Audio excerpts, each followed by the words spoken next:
Hi friends, welcome to think easy official channel. ಇವತ್ತು ನಾನು ಒಂದು ಡಿಫ್ರೆಂಟ್ ಆಗಿರೋ ರೆಸಿಪಿನ ಹೇಳ್ಕೊಡ್ತಾ ಇದ್ದೀನಿ. ಯಾವಾಗಲೂ ವೈಟ್ ರೈಸಲ್ಲಿ ಏನು ಮಾಡೋದು, ಚಿತ್ರಾನ್ನನೇ ಮಾಡೋದಾ, ಪುಳಿಯೋಗರೆ ಮಾಡೋದಾ, ಏನು ಮಾಡೋದು ಅಂತ ಯೋಚನೆ ಮಾಡ್ತಿರ್ಬೇಕಾದ್ರೆ ಸಿಂಪಲ್ಲಾಗಿ ಕ್ಯಾಪ್ಸಿಕಮ್ನ ಯೂಸ್ ಮಾಡಿಕೊಂಡು ಮಕ್ಕಳು ಕೂಡ ಕ್ಯಾಪ್ಸಿಕಮ್ನ ತಿನ್ಬಹುದು. ಆ ಥರ ರೆಸಿಪಿನ ನಾನು ಹೇಳ್ಕೊಡ್ತಾ ಇದ್ದೀನಿ. ಹಂಗೆ ಕ್ಯಾಪ್ಸಿಕಮ್ನ ಕೊಟ್ಟರೆ ಮಕ್ಕಳುಗಳು ತಿನ್ನೋದಿಲ್ಲ.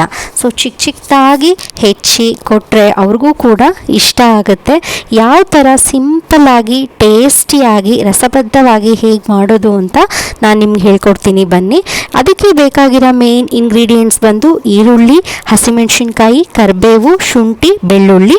ಅದಾದಮೇಲೆ ಕ್ಯಾಪ್ಸಿಕಮ್ನ ಇಲ್ಲಿ ಚಿಕ್ಕದಾಗಿ ಹೆಚ್ಚಿಟ್ಟಿಟ್ಕೊಳ್ಬೇಕು.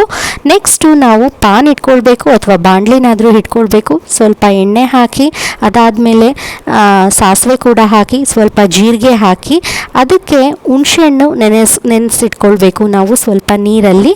ಅದಾಗಿದ್ದೇನೆ ನಾವು ಏನು ಬಾಣಲಿಲಿ ಒಗ್ಗರಣೆ ಹಾಕಿರ್ತೀವಲ್ಲ ಅದಕ್ಕೆ ಸ್ವಲ್ಪ ಕ್ಯಾಪ್ಸಿಕಮ್ ಹಾಕ್ಕೊಳ್ಬೇಕು, ಹುಣಸೆ ರಸನ ಬಿಡಬೇಕು.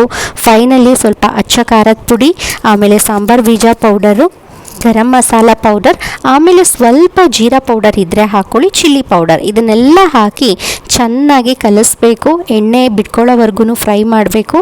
ಅನ್ನ ಏನು ಇರುತ್ತೋ ಅದನ್ನು ಕೂಡ ರೆಡಿ ಮಾಡಿ ಇಟ್ಕೊಳ್ಳಿ, ಅಥವಾ ಮಿಕ್ಕಿದ ಅನ್ನ ಕೂಡ ನಾವು ಹಾಕ್ಕೊಳ್ಬೋದು. ಫೈನಲಿ ಈ ಥರ ಕನ್ಸಿಸ್ಟೆನ್ಸಿಗೆ ಗೊಜ್ಜು ಬಂದರೆ ಅನ್ನ ಹಾಕಿ ಕಲಿಸಿದ್ರೆ ಫೈನಲಿ ನಮ್ಮದು ಕ್ಯಾಪ್ಸಿಕಮ್ ರೈಸು ರೆಡಿ ಆಗಿದೆ. ಈ ಕ್ಯಾಪ್ಸಿಕಮ್ ರೈಸ್ ಏನಾದರೂ ಖಾರ ಇತ್ತು ಅಂತಂದರೆ ಸ್ವಲ್ಪ ಮೊಸರು ಜೊತೆನಾದರೂ ತಿನ್ಕೊಳ್ಬೋದು, ಅಥವಾ ಟೇಸ್ಟ್ ಇನ್ನೂ ಜಾಸ್ತಿ ಮಾಡಲಿಕ್ಕೆ ಚಿಪ್ಸ್ ಜೊತೆನಾದರೂ ನಾವು ತಿನ್ಕೊಳ್ಬೋದು. ಈ ರೆಸಿಪಿ ನಿಮಗೆ ಇಷ್ಟ ಆದಲ್ಲಿ ನಮ್ಮ ಚಾನಲನ್ನು ಲೈಕ್ ಮಾಡಿ, ಸಬ್ಸ್ಕ್ರೈಬ್ ಮಾಡಿ ಮತ್ತು ಶೇರ್ ಮಾಡಿ ಹಾಗೂ ಕಮೆಂಟ್ ಮಾಡಿ.